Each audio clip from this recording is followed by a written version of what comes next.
When I think about the future of the welterweight division, I get excited because there's a lot of promise in this division. Now, I spoke about the four kings before, and the current hierarchy of the welterweight division is as follows. The king is Floyd Mayweather. The two chief princes are still Juan Manuel Marquez and Manny Pacquiao. Then underneath those chief princes are the four princes, and they may be the future four kings of the division. What makes me so excited about this particular division is when I recall the 1980s, when we talk about the four kings, or if you want to call the five kings, because we also had Wilfredo Benitez or Wilfred Benitez, was that the four kings faced one another in, I do believe, three separate divisions. We had Hearns, Sugar Ray Leonard, and Duran facing each other in welterweight. We had Benitez, Leonard, and Duran facing each other in another division, super welterweight. And we had Hearns, Hagler, Leonard, and Duran facing each other at middleweight. So the four kings actually faced one another, all of them that is, at middleweight. But Benitez faced them all at super welterweight. I think actually Duran faced Benitez at welterweight. I'm not too sure. I can't remember. But the point is that they never really faced, all of them faced one another the first time at welterweight. They didn't do that. In fact, they never faced one another the first time in the same division, right? Leonard faced Hagler at middleweight. Hearns faced Hagler at middleweight. Duran faced Hagler at middleweight. But that was Hagler. However, Hearns never faced Duran at middleweight. He faced him at super welterweight. And Leonard first faced Duran at welterweight. So they all first faced each other in different divisions. However, there is an opportunity here for the potential future four kings to face each other at welterweight in the same division.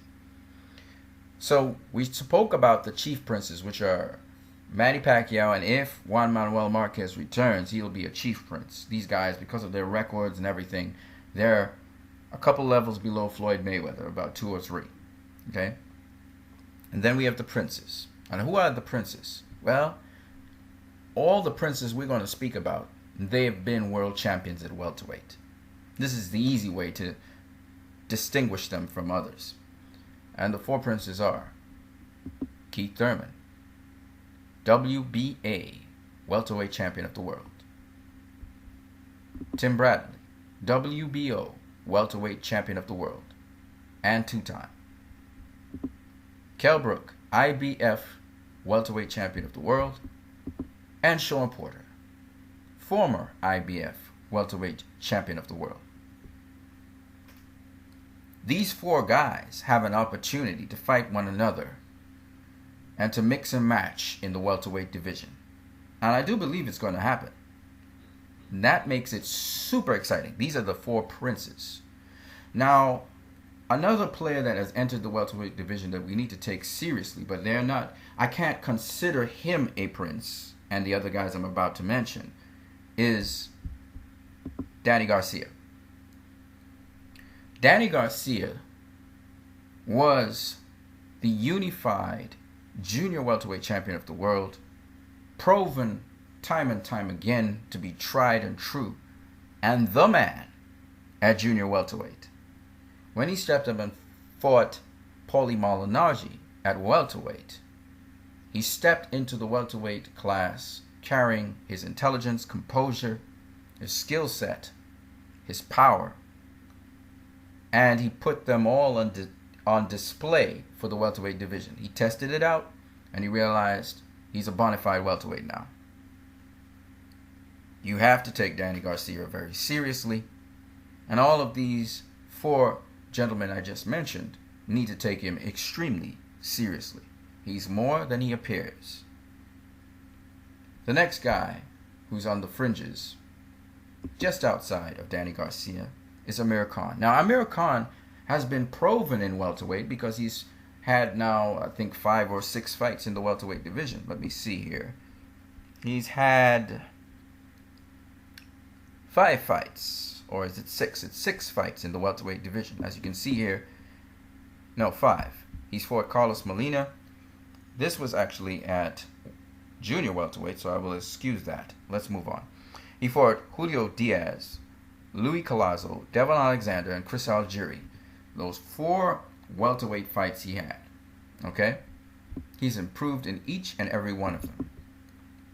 And he's another guy that's on the fringe. I would put him just behind Danny Garcia. Even though he's had more fights at welterweight, he was defeated by Danny Garcia to start with. And his decision making and his composure is now improving. But he's still very hasty. He does still make poor choices when he's dealing with engaging opponents. He has a lot of boxing skill, however. And the other thing that we have to worry about is if he gets hit on the chin, will he be badly hurt by it? Will he be dropped? So these are some of the factors that we have to consider with Amir Khan. But an excellent boxer. Has fought some very credible opposition and blown out some of them. He's fought a top 10 welterweight, so you have to consider Amir Khan. Now, levels below Danny Garcia and Amir Khan are some of the fresh new generation coming on the scene. They're guys who are not proven yet, but they're stepping into that circle. They're about this very small distance away from being in the top 10. And some of them are already in the top 10. And the gentleman I'm speaking of, first of all, I must start with the guy who's just one level above the other guys, Saddam Ali. He's already a top 10 welterweight in the world, according to Ring Magazine. And the thing about Saddam Ali is that he has fought competition which is known worldwide. Saddam Ali faced Luis Carlos Abreu. He was an undefeated welterweight when he fought Timothy Bradley, and then he lost to Timothy Bradley. That was his only loss until he faced Saddam Ali. And Saddam Ali did better than Timothy Bradley. He actually knocked out Luis Carlos Abreu. Okay? And that's a big name on his resume. He's also fought several undefeated fighters, right? Am I right? No, this is the wrong guy, sorry. I'm mixing him up with Sammy Vasquez. He also fought Francisco Santana, which was a much tougher fight, a guy who brings it all the time, and well known, also a pretty much solidified fighter now, and was going to move up from prospect to contender level. So he beat Francisco Santana in a pretty close fight to some degree. And so he's proving to be a top 10 welterweight. He's yet to fight a top 10 welterweight, however. So we will see if he will do so. Now, underneath him are 2 other prospects. And they're on the verge of being contenders. Now, even though they're ranked as contenders in their governing bodies in the top 15, I don't consider them contenders yet. I still consider them prospects because they still haven't faced one more level of competition that they need to face. And that is, they need to face a level of competition that is in the top 15 welterweights in the world. Now, Saddam Ali, he just faced his first top 15 welterweight in Luis Carlos Abreu.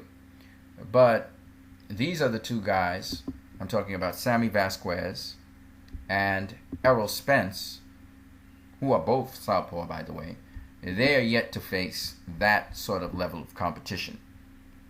But Sammy Vasquez has fought a number of solid, well-established welterweights.